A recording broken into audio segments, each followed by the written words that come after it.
Welcome to the Combot Collective.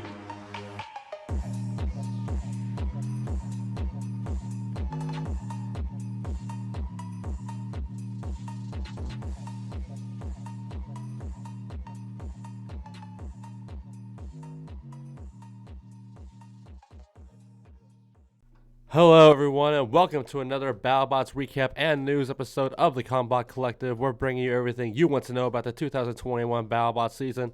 As the season wraps up, we're approaching the final 2 episodes of the regular season before we enter the playoff push here. And we had a very interesting episode 8 as we started the 3rd round of the competition here. Some really exciting matches and some really quick matches here. A very quick main event. We'll be talking about all of that in a moment as I am joined once again by PoryNog, and returning this week with us, MisterRedman. How are you guys doing, and what are your thoughts on this week's episode?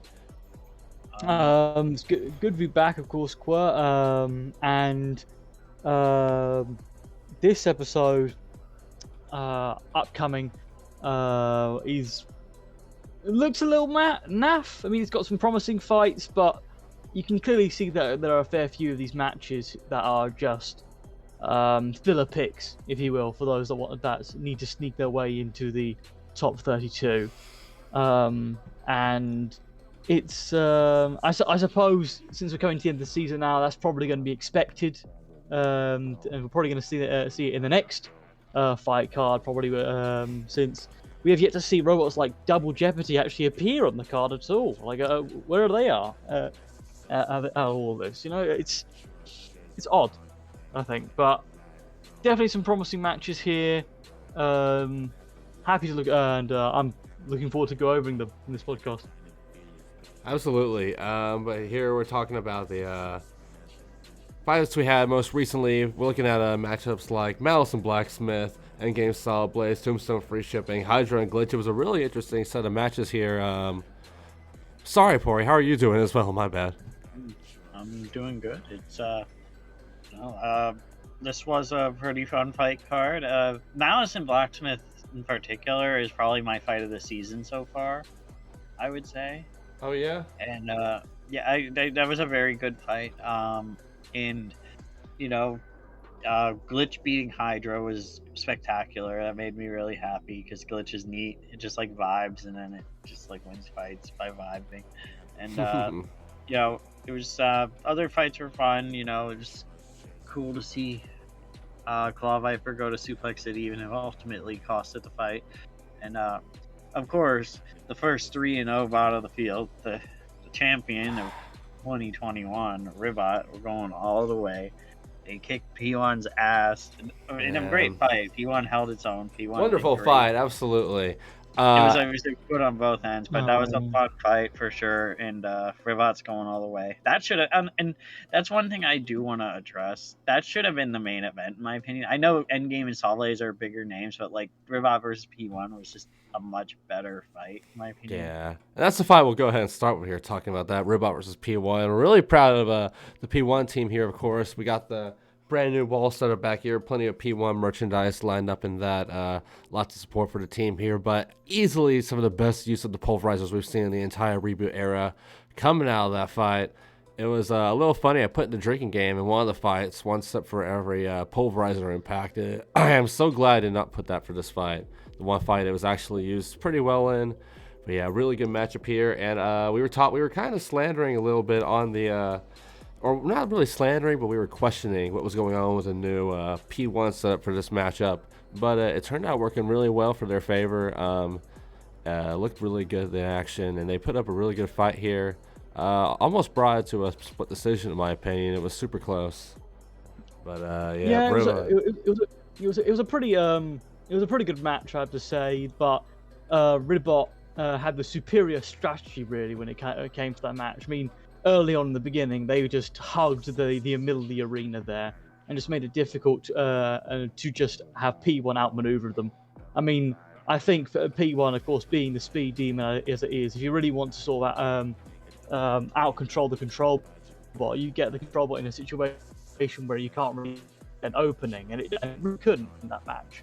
I mean, it managed to get a few in the end, but every time it sort of, I feel like P1 came and struck in, Ribbot just came back in and slapped it just as hard. It was just a fantastic showing of Ribbot there, and I agree, you know, Pory, that like Ribbot is doing fantastic. They've really grown over the seasons. They are a fantastic machine. Yeah. They've done tremendously, I think, so far. And honestly, I think if you don't like Ribbot yet, you're insane. Go Ribbot, really. They're a fan of Ribbot. Undoubtedly, they have easily. They're one of the most durable robots in the field right now, one of the best drivers in David Jin, one of the best pit crews in the entire competition. We've seen the success they've had in outward events. And just in general, the undercutter, it's all business, really frontward, not like a big crazy one like a Valkyrie or a Hijinks. Gets the job done. The vertical spinner, that's as pure of a robo game style classic winning robot you can get. With a little goofy frog hat on the top, they really sneak it in there, and they've become, in my opinion, one of the 8 best robots in the world with their setup. I will say once again though, not really impressed with their schedule.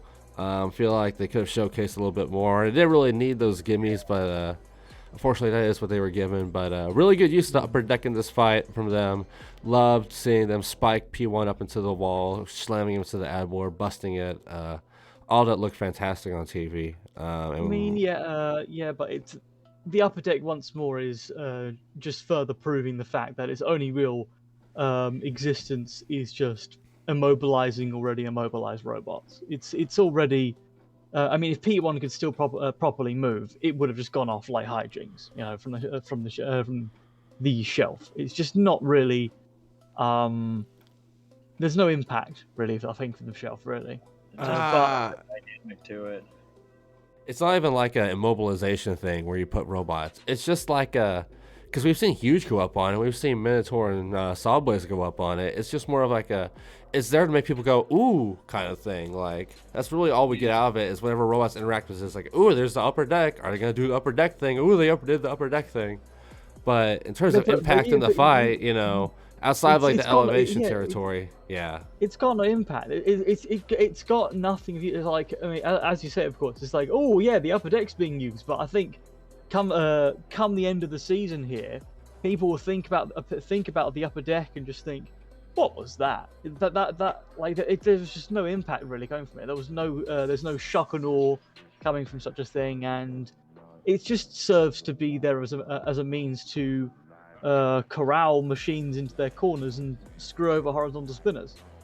But yeah, it just I suppose jumping back on something more positive, yeah, it was a fab fight for P1 and Ribbot there. It was one of the better fights in my eyes out of the card really, since a lot of the fights that appeared in of course the last episode's cards were just.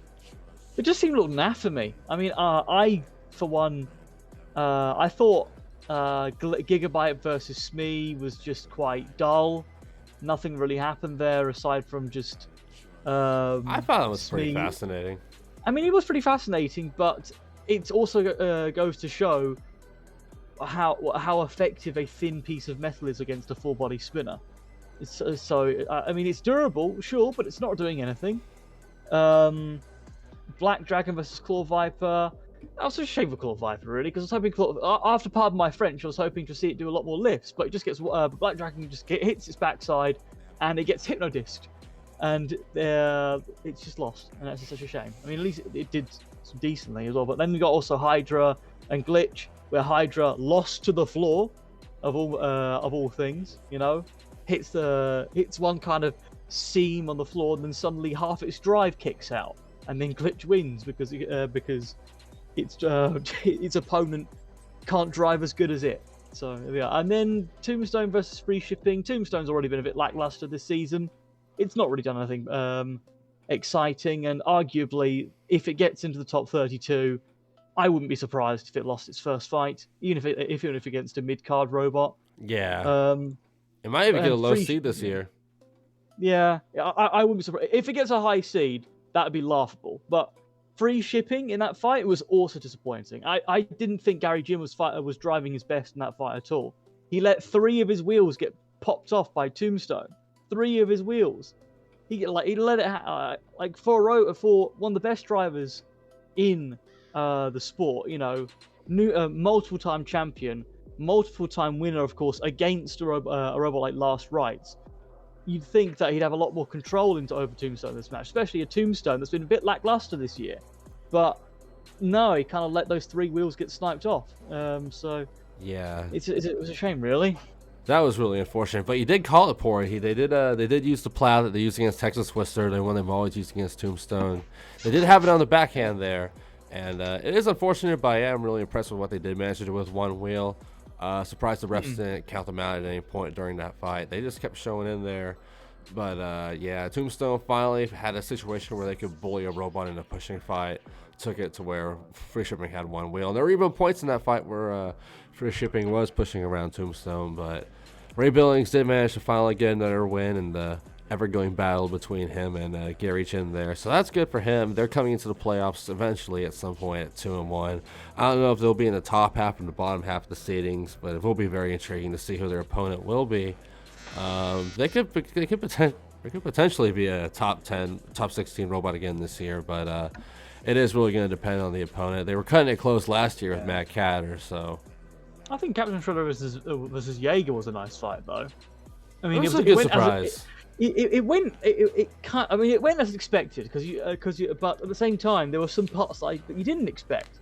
I didn't expect the green spinner to basically break its own spinner.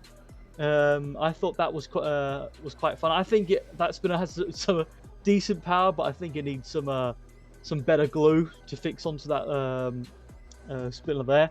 And the pink robot, I forget their names, of course, but the pink sort of like Saw Blaze bot actually had not only some decent pushing power, but I think it actually managed to cut into Captain Shrederator when it actually had it. Oh yeah, it shredded in there.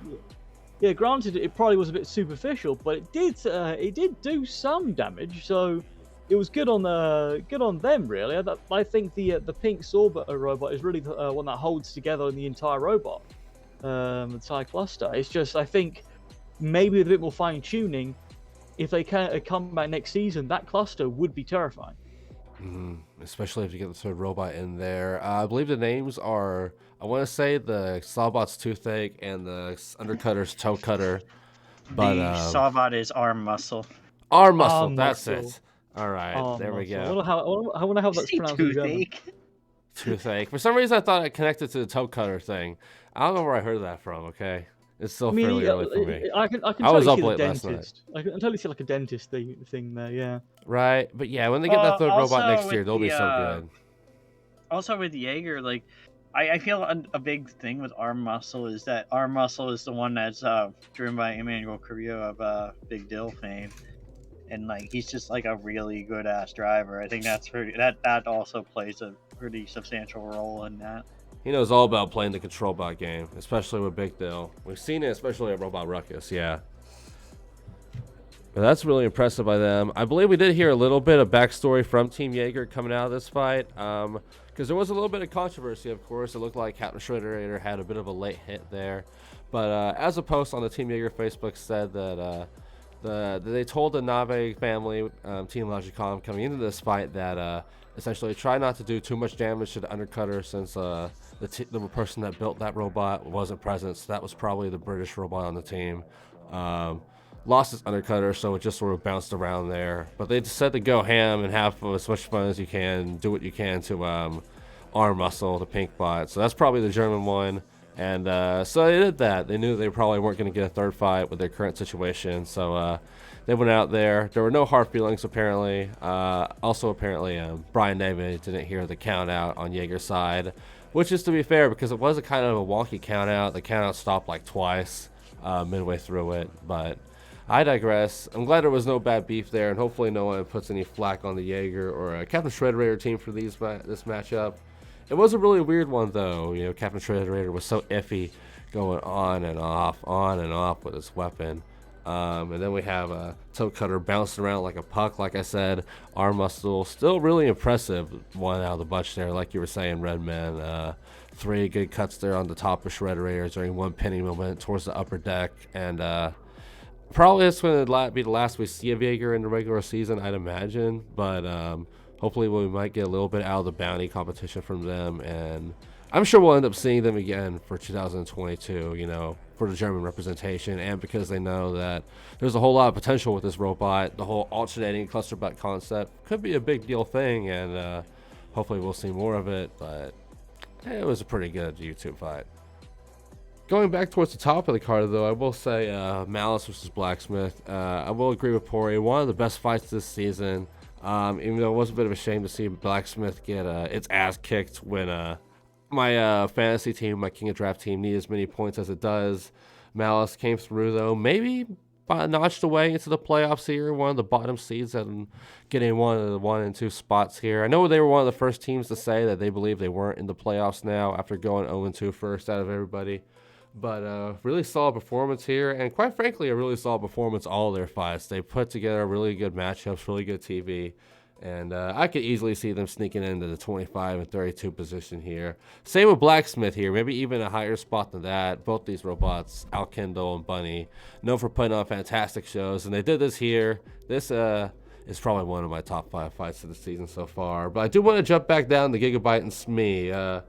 Were you guys surprised that SMEEEEEEEE held up like that? I was, quite frankly, a bit shocked that the AR500 paneling that SMEEEEEEEE did there held up. And I wish we saw this design of SMEEEEEEEE sooner.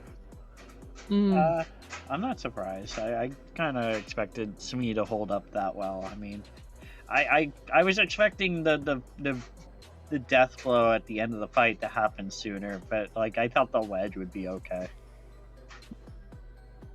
I wasn't a fan.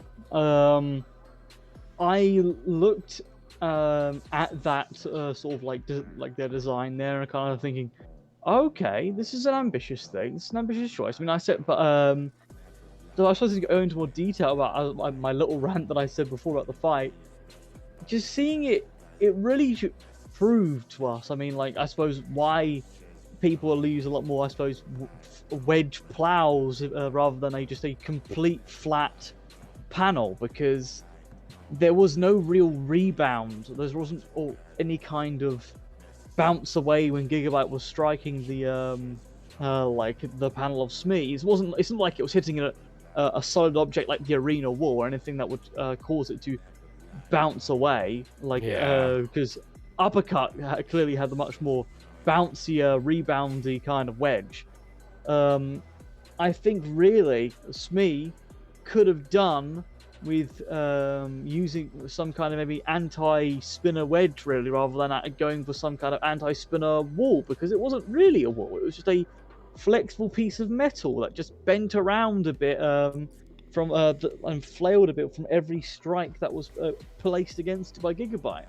And of course, Gigabyte wasn't really doing any damage to it, because how could it do any damage? It's basically just hitting something that's far away from the robot that it was. And SMEEEEEEE was just kind of sitting there, letting it hit itself, and just been like, okay, this is the fight for this is going to be the fight for 3 minutes.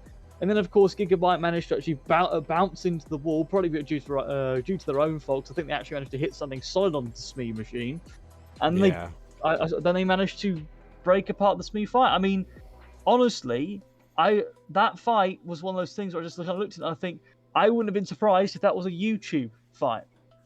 That was YouTube exclusive, because nothing of real note happened in the fight. The only reason why it wasn't was because I think the producers thought, oh, SMEEEEEEE's decided to go flat for this episode. Let's see how this plays out.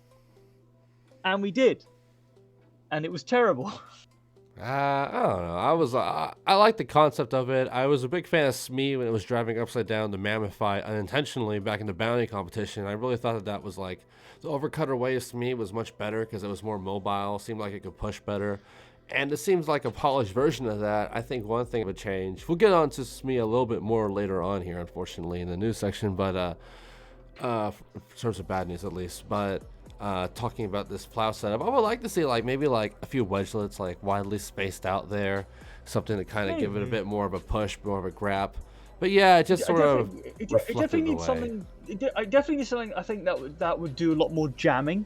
That a lot more, I suppose, wrap around it, because it didn't have enough pushing power or force to move Gigabyte around. They couldn't control Gigabyte as much as they wanted to, and I think that's the real shame, really, because I don't think they had the strength in order to actually push it around, because I think it was just getting beaten around itself. There wasn't really any control. It had no purchase against Gigabyte itself. I mean, that's why we have wedges in general, because Yeah. wedges help us get underneath opponents and give us that purchase. It definitely needed something to help slow down and jam up Gigabyte, but it was just this thin panel that just kept driving into it. It wasn't doing anything.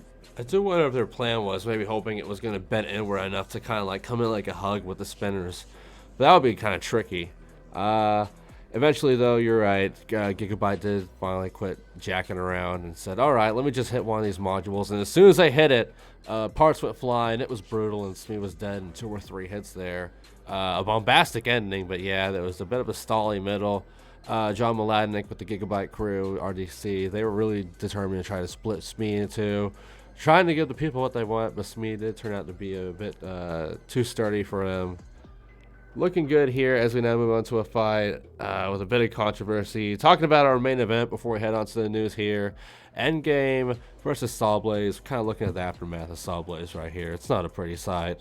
What are y'all's thoughts on this matchup? Very interesting main event here. Probably, I don't know what the exact timer on this is, but maybe the quickest fight in Battlebots history. I don't know if there's like someone keeping it. 29 seconds. That's the official thingy. Yeah. Yeah, it was just 29 seconds of a fight. Yeah, I mean, I don't know. There isn't really much to say about this. It was just like Open and shot. Like that's all it was really. But like, congrats to Endgame. They definitely got the #1 seed, I'm sure. And Sawblaze is still safe. You know, Sawblaze will still be a top 10 seed. They'll get the #7 seed again, you know. Probably. That's not a bad seed at all. I mean, they get the #7 seed every year, so I feel like it makes sense. It's a lucky number. It can't be a bad thing. They should give it the jackpot. Yeah. But I digress. Sawblaze, it's a really unfortunate. Finally knocked off the TCC 10. Endgame taking this 1 seed in both that and the TCC 10. Moving forward here, though, what are y'all's thoughts? It's a bit of a shame being out of the arena defender here because out of the arena is taking a lot of flag, especially with the new rule they've added. All that nonsense. It's a bit unfortunate. Do you guys have any thoughts on that? It seems like just sort of a happening of circumstance for me. It's unfortunate, but that's just how fights are sometimes. In any sports, any combat sport, I should say, sometimes fights just end quickly, you know? It'll happen. It always happens, especially it's not an uncommon thing to happen in robot combat. I mean, you look back to it. Dan Tom Kia versus IG-88. You know, that didn't last long. And Dan Tom Kia versus Gravity. Dan Tom Kia versus Gravity. That too didn't last long. You know, these fights sometimes it will end with just a big old ring out, and that's it. That's what vertical spinners are designed to do to throw you out, as well as flippers. They're designed to throw you out of the ring, designed to get you out. And ring outs, I don't mind. I just don't know why ring outs aren't really like an instant knockout, since so far every ring out we've had, no one's been able to get back into the arena. You might as well just say, you're out the arena, you're done. That's it. They're not allowed to. I mean, like, they say they're not allowed. We mean they're not allowed to instantly knock someone out. I think the counts more just a formality. They're not allowed to come back in because Team Sawblaze said they were like, we could have gotten back in if we really wanted to, but they told us to stop moving because it's, you know, safety concerns. Then just make it an instant knockout. Just make it an instant knockout. If you're so concerned about safety concerns, if you're not allowed for them to get back in, just say, okay, you're in the corner pocket. You're out of the arena. You're done. Just like in Robot Wars. I think it is an instant knockout. I think the counting is more of just a TV thing. More of a formality to let them know, hey, this robot's done. Look at him. He's getting counted out. It should be, though. Save that for the shelf of all things, because that's what the shelf was designed for. Oh, man. That's just how Battlebots be sometimes. I've seen a lot of people online, though, you know, ranting about it, and it's just a bit unfortunate. That's just how fights are sometimes, people. You can't help it. Yeah. It is a bit of a blue ball for it to be, sorry, Red, the 2 biggest bots, the 2 mega powers colliding in one of the biggest main events yet. That's just how the sport is sometimes. If you want a good Sawblaze versus endgame fight, go back to 2018 USA versus World. That one's a banger. But for now, we're going to have to wait a little bit longer, unfortunately, with that one. If fights in UFC have lasted less than this sort of fight, you know, it happens. Yeah. People can get instantly knocked out because sometimes they have a glass jaw, or sometimes the striker gets a lucky hit. And unfortunately, of course, I think a lot of controversy probably stems around the fact that Sawblaze got caught on the kill saw slot. I think That's a one of the big thing. Actually, it was I'm sorry. the kill saw strip. Yeah, It was the the kill saw strip, polycarbonate bumper on it. It was still once more related, cutting back to the kill saws again. They are a problem. They are an issue in this season. They have become a surprisingly big issue that has impacted a lot of wedge games, which I don't really mind, I suppose, because the wedge game needs to have some kind of way to overcome it. Otherwise, because we are getting into wedge central here. I mean, but at this point, everyone in the robot combat circuit knows that the kill saw change was a surprise dick move. No one knew it was coming until it was too late and to turn back around and say, "Oh, actually, we're not too sure about this." It was the same with the shelf, where they removed the side walls because they thought it'd be a good thing for it. Now the shelf is entirely useless, and they went entirely back on the corner pocket oters because they thought, might as well, because people like it, and there we are. There have been a lot of last-minute decisions and choices that make you look at the latest Battlebot season and think, okay, what are you doing behind the scenes, producers? You remind me like Robot Wars when it was in its 5 seasons. Like, what's going on here? It is a bit messy. They're trying out new things and they're figuring out that some of them aren't sticking, but that's just something that sort of comes with all of this, unfortunately. Hopefully we'll see them polish it out for the regular season. It is a bit frustrating, though, with this whole upper deck thing and everything. I wish they'd pull a Robot Wars Series 3 and the playoffs would just not feature the upper deck, kind of like how the Grand Finals didn't feature the pit. But, they would never do that, unfortunately. They're full on the upper deck. They'll probably do some changes to it next year, but who knows what it's going to end up evolving into. It'll be fascinating to see, but that's going to wrap it up here for our episode recap here. Another quick one.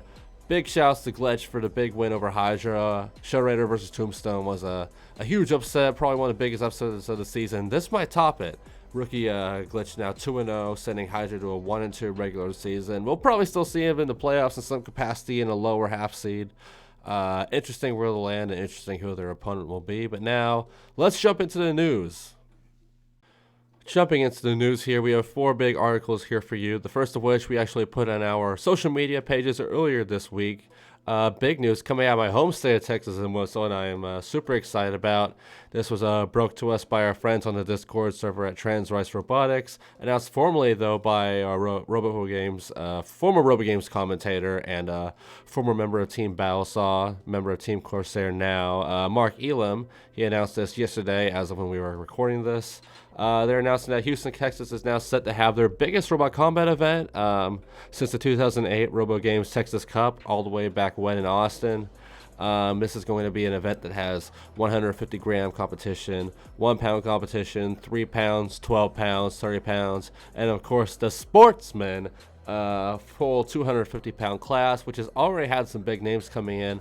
A lot of the names that we saw in Robot Ruckus, robots like Rookies O'Reilly, and a lot of Battlebots robots here. Of course, we have Predator coming in for another live event from Team Danby. Slammo as well. It will be fascinating to see if it will be the 2021 version of Slammo this time.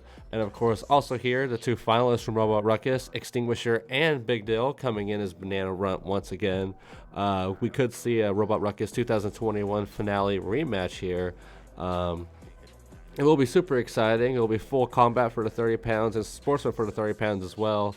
We'll probably see some big names coming in there, and a few big names as well. Norwalk robots coming in for the 3 pound class, namely Wumbo.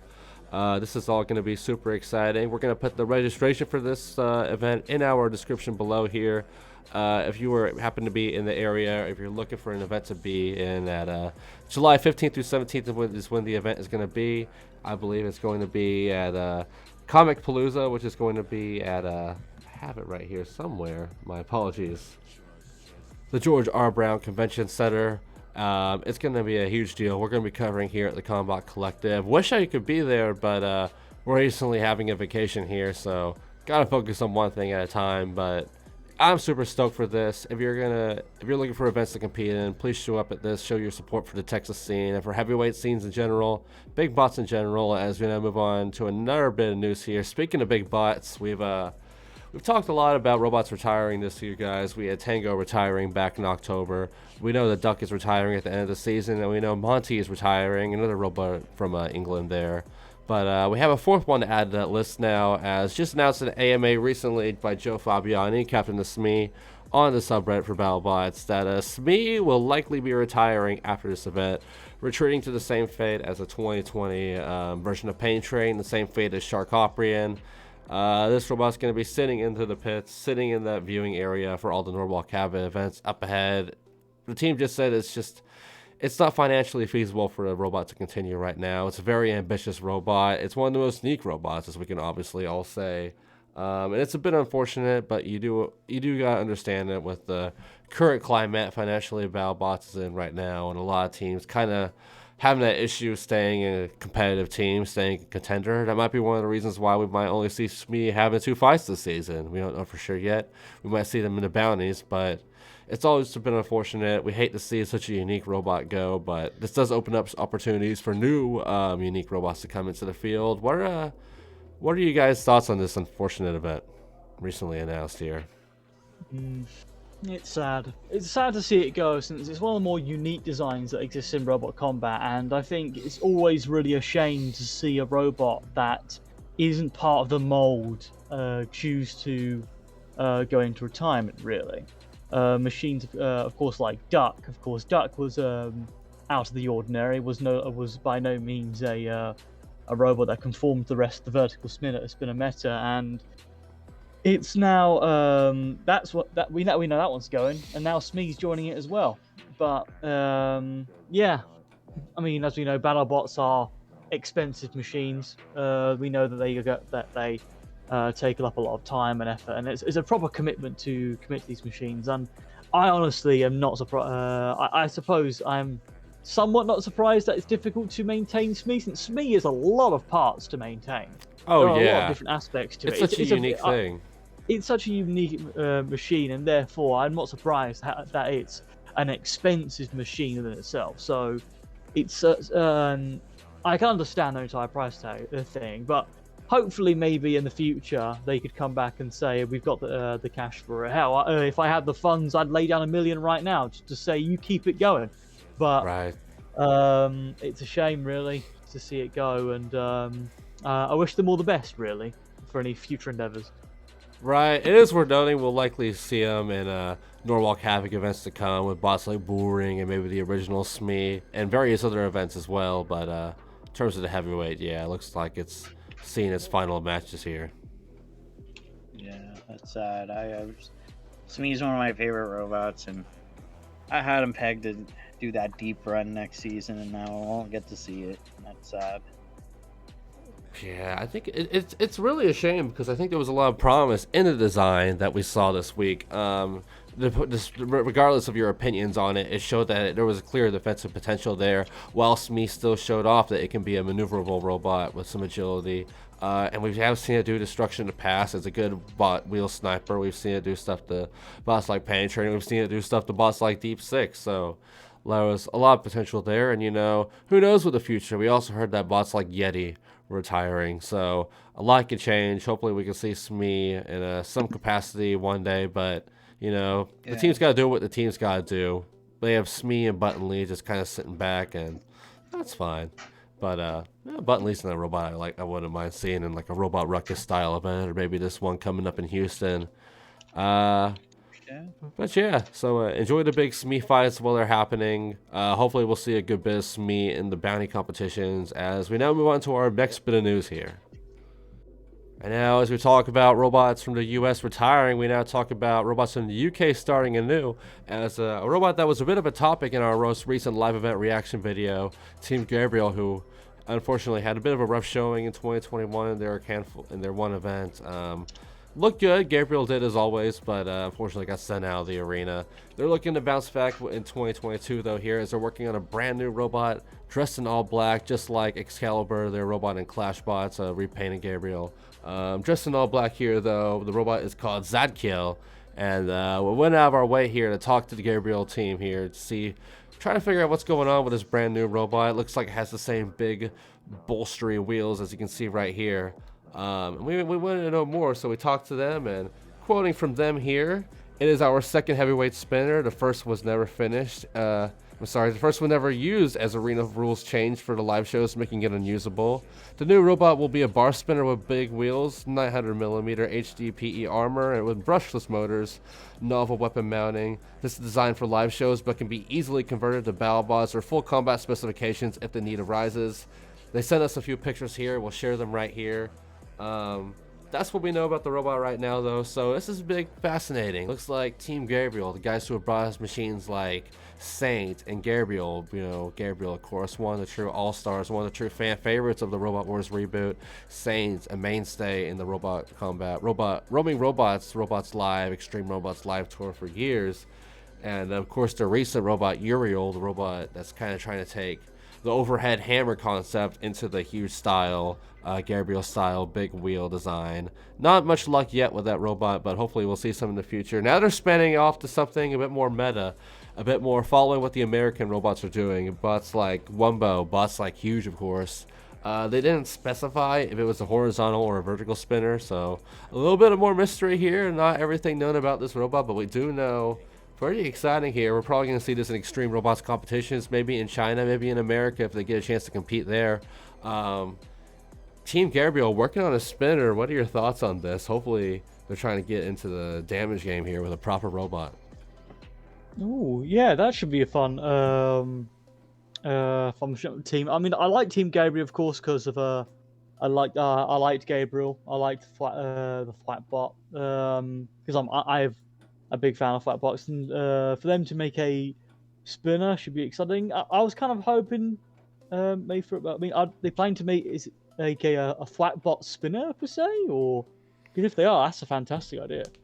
It's for all we know, we just know that there's a spinner in there. I don't know if it's gonna be like in the middle like Huge, or maybe I really want to see someone take the Wumbo design, you know, that big undercutter under it. I want to see someone make that a heavyweight concept. I'm kind of hoping for a thing where it's like where they've got the spinner on the end, like Star Child, like a Thwackbot.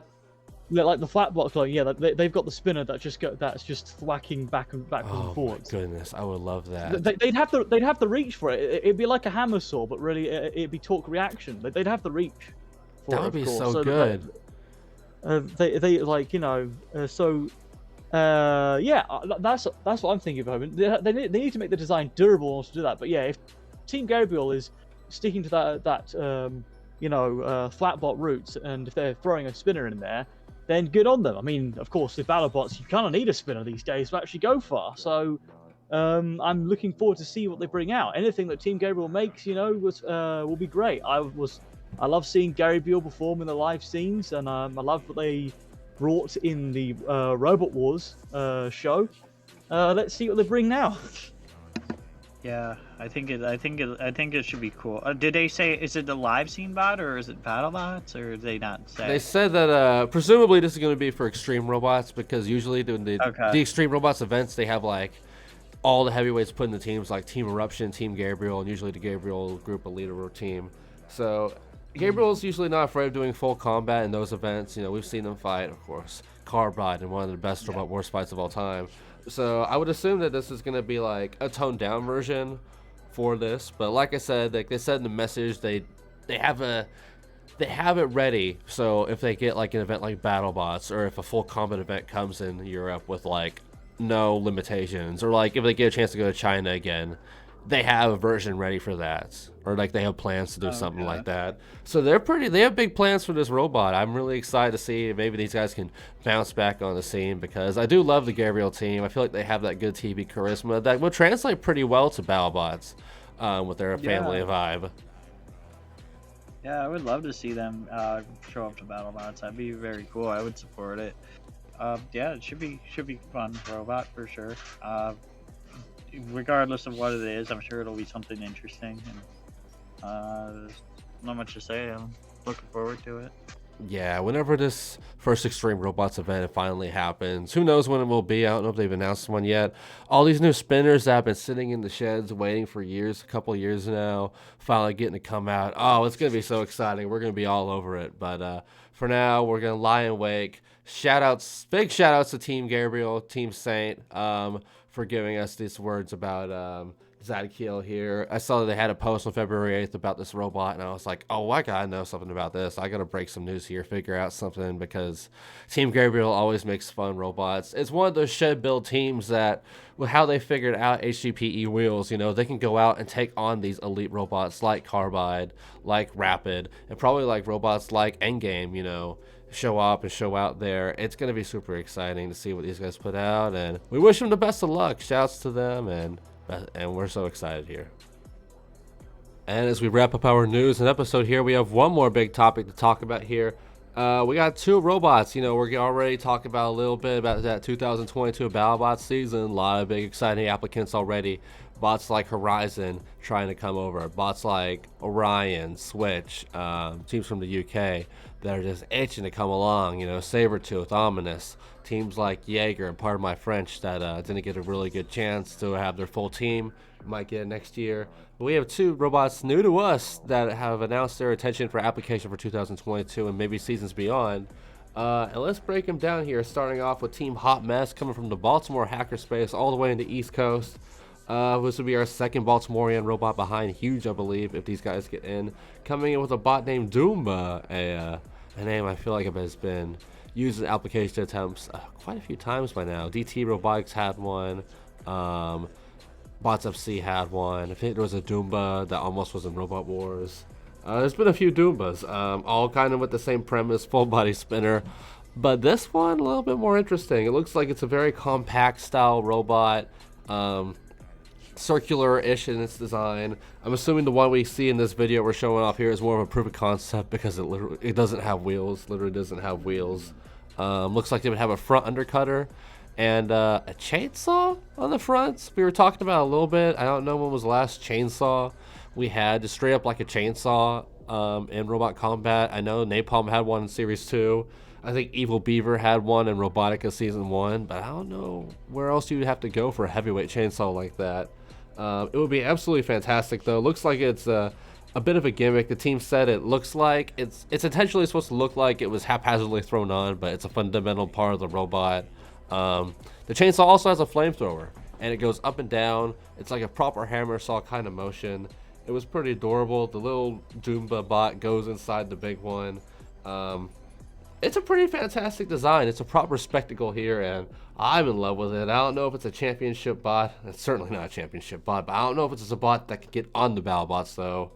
That's my big concern. What are your guys' thoughts on this little guy coming from Baltimore? Yeah, so first off, it's probably not getting in, like, straight up. If it does get in, though, I could see it being like the next Rusty. Like, a robot that's not particularly good, but just like everyone loves. But I guess we'll have to see. Yeah, it looks like they properly submitted the application.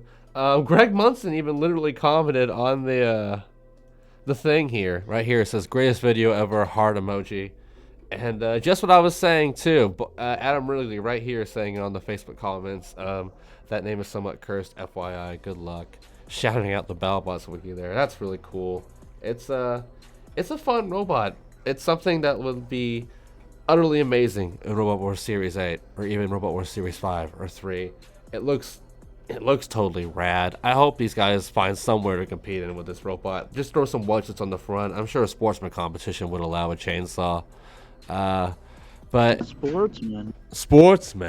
But yeah, it's just going to depend on how big of a field they want to have next year and what robots they want to allow in. I know that you know, we'll talk about it a little bit in next week's news just because we didn't want to have too many topics, but we do know that there's some robots in the field that are specifically made for the bounty competition. One of them we know for sure is Perfect Phoenix. You could probably reasonably deduct who the other ones are, but we'll get to that next week. I think that's a proper thing that we can see from robots next year. Have unproven robots, robots that can, get some buzz on social media for a fight or two. Bring them in for the experience, bring them in for the veteran skillship.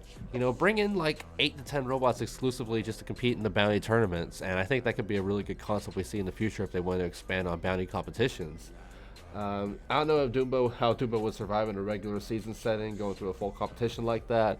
The chainsaw's fun, but I can't think of a single robot it would do anything to outside of some superficial damage. Not even to the level that we saw Arm Muscle did to Captain Shrederator this week. It's just a bit iffy. I love it though. An undercutter might do a bit of damage. It might do a bit of pop, but being such a small robot, you might also get a good bit of kickback from something like that.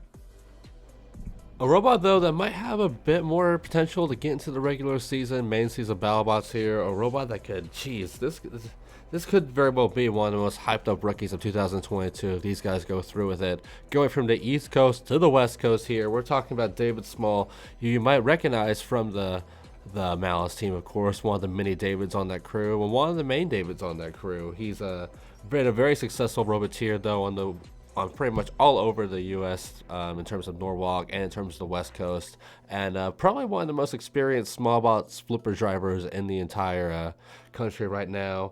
Banshee, of course, is primarily inspired off of the 3-pounder that we see a lot in Norwalk Havoc, Kelpie, who is easily the best speed-weight flipper, maybe even in the world right now. That robot can shoot robots into the ceiling, other 3-pound robots at least. I believe they said this is going to be at 18,000 pounds of force, on the robot here, and it's going to be utterly fantastic if this one works out. Put it up there with the Blips and Hydras potentially.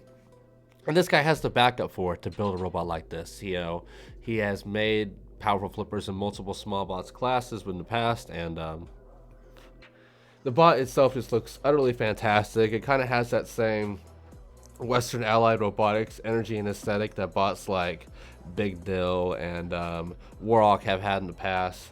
But it does look sturdy. It looks like it could take some big hits. It has the good wedges at the front.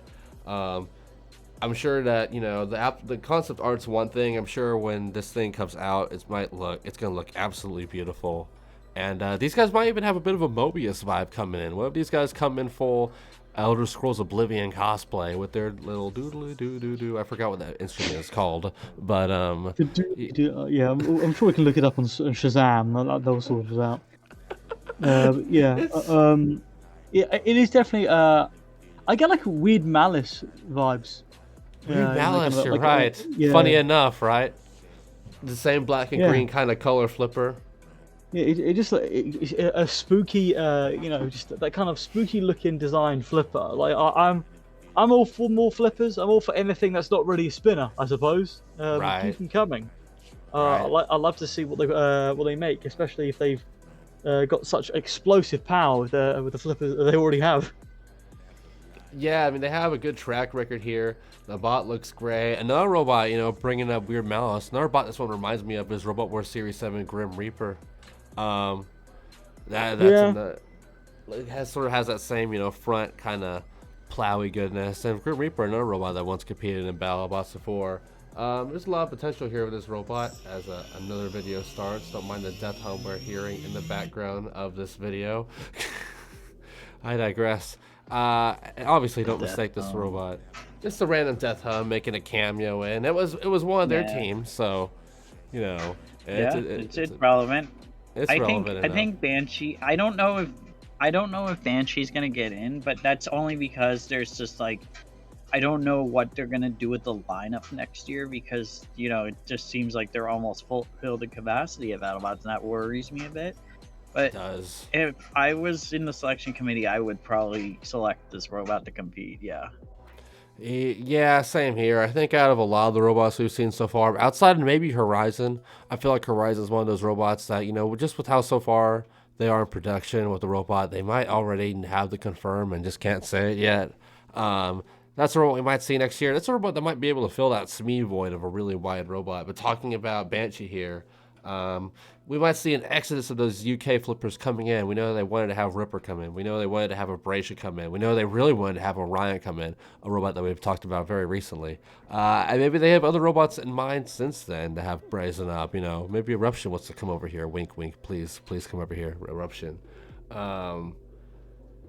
But you know, Banshee looks like it can take spinner strikes pretty well. I don't know about vertical spinner strikes, but it looks like in the same vein as Hydra can with some horizontal spinners, it looks like it can take those impacts. And it looks like it's a robot that can really throw robots forward, you know, hit robots under the upper deck, maybe chuck them out of the arena if controversy will allow it. But super stoked for Banshee. Hopefully we'll see it in some capacity, you know, bring it to some sportsman events even. We want to see these robots, and we wish them the best of luck as hopefully we see them both built and competing in 2022 and beyond as we wrap up the news here. And that's going to do it for us here at the Combot Collective. It was a bit of a weird episode, of course. You know, we had the controversial Captain Shrederator victory, but a victory nonetheless for Captain Shrederator. They're now at 2-1, likely to make the playoffs. Another robot that's likely to make the playoffs still, despite its weird ending, an unfortunate ending, I should say, is Sawblaze. These guys just couldn't get out of the gate. Issues before the fight, they had to pull the bot out of the arena. Then they get caught in the polycarbonate on the kill saw slots, and they get sent out of the arena. It was just a really bad day for G3 Robotics, but every team has those days. We'll see them bounce back. Shoutouts to Endgame though, 3-0. Ribbot as well, 3-0, coming in with some really good starts. We saw a lot of robots really just come out to impress right here in this episode.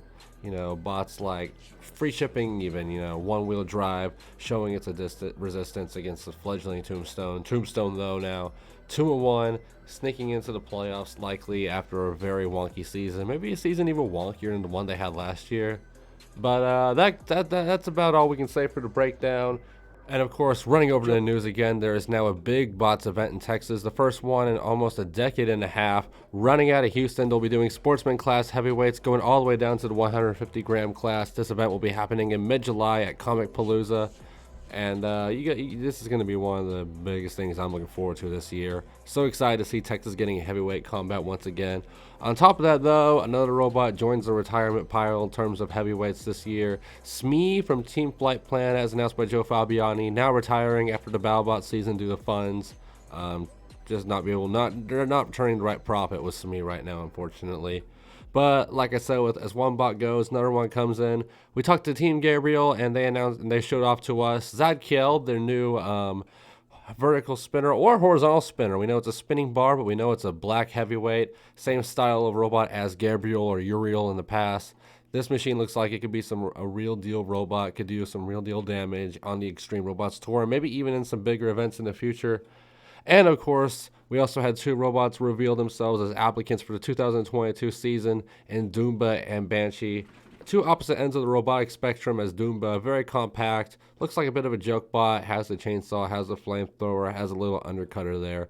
While Banshee, a lot of pedigree here, coming out of a substitute of Team Malice and from David Small, one of the best flipper builders in the U.S. right now that isn't really building a heavyweight flipper yet. Banshee has some real promise, in my opinion, to be a Battlebots competitor in the future. Maybe as soon as 2022, maybe we'll see it in some other events as well. But that's going to do it for us here, of course. This has been Sterling Brown of the Combot Collective. You can find me on Instagram at SterlingTXTG.